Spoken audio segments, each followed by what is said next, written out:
శతిబలో రామో లక్ష్మణస్య మహాబల రాజాజయిత సుగ్రీవో రాఘవేనాభిపాలిత. కింకరనామక రాక్షస వీరులందరినీ అంతం చేసిన తర్వాత కపిశ్రేష్ఠుడు యోచించసాగాడు. నేను ఈ అశోక వాటికను సర్వనాశనం చేశాను, కానీ ఈ చైత్య ప్రాసాదం జోలికి పోలేదు. ఇప్పుడు దీన్ని అందరూ హడలిపోయేలా ముక్కలు చేసి వేస్తాను అనుకుంటూ అతడు తన శక్తిని ప్రదర్శించి ఆకాశంలోకి ఎగిరి మేరుగిరి శిఖరం అంత ఎత్తులో ఉన్న ఆ ప్రాసాదం మీదకి పోయాడు. భాస్కర సమప్రభలతో వెలిగే ఖండించనలవి కాని దాన్ని అతడు ఖండిస్తూ పారియాత్ర పర్వత సమంగా భాసిల్లాడు. స్వప్రభావంతో శరీరాన్ని ఇతోధికంగా వర్ధిల్లజేసి లంక అంతా వినిపించే విధంగా భుజాస్ఫాలన చేశాడు. కర్ణభేరి బద్దలయ్యేటట్టు వచ్చిన ఆ మహాధ్వనులకు పిట్టలు నేలపడ్డాయి. ఆ భవనానికి కాపలా కాస్తున్న రాక్షసులందరూ హడిలిపోయారు.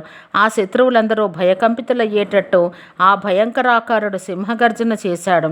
ఆ భీకర ధ్వనులకు అక్కడి రక్షకులైన రాక్షసులు పరసు కరవాలాలతో మారుతిపైకి దండెత్తారు. వారందరూ అతన్ని పరివేష్టించారు. అలా చుట్టుముట్టిన అసుర సైన్యం తత్సమయంలో గంగలోని సుడిగుండ సమంగా కానవచ్చింది. వారందరినీ చూసి హనుమంతుడు కుపితుడై పరమ భయంకర రూపాన్ని దాల్చి ఆ భవనానికి అమర్చిన సువర్ణ స్తంభాన్ని ఊడబెరికి చేబోని గిరగిరా తిప్పివేశాడు. ఆ స్తంభ భ్రమణానికి నిప్పులు రాలి ఆ భవనానికి అంటుకొని దానితో మంటలు లేచాయి.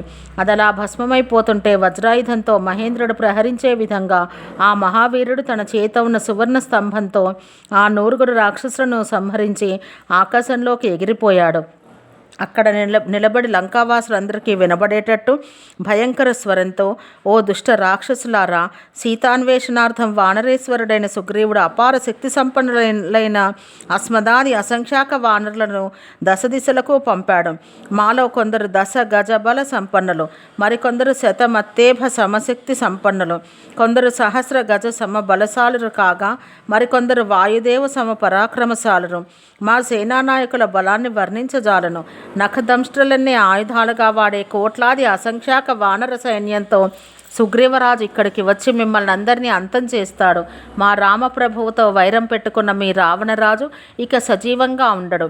మీతో పాటు ఈ లంక అంతా సర్వనాశనం అయిపోతుంది అన్నాడు.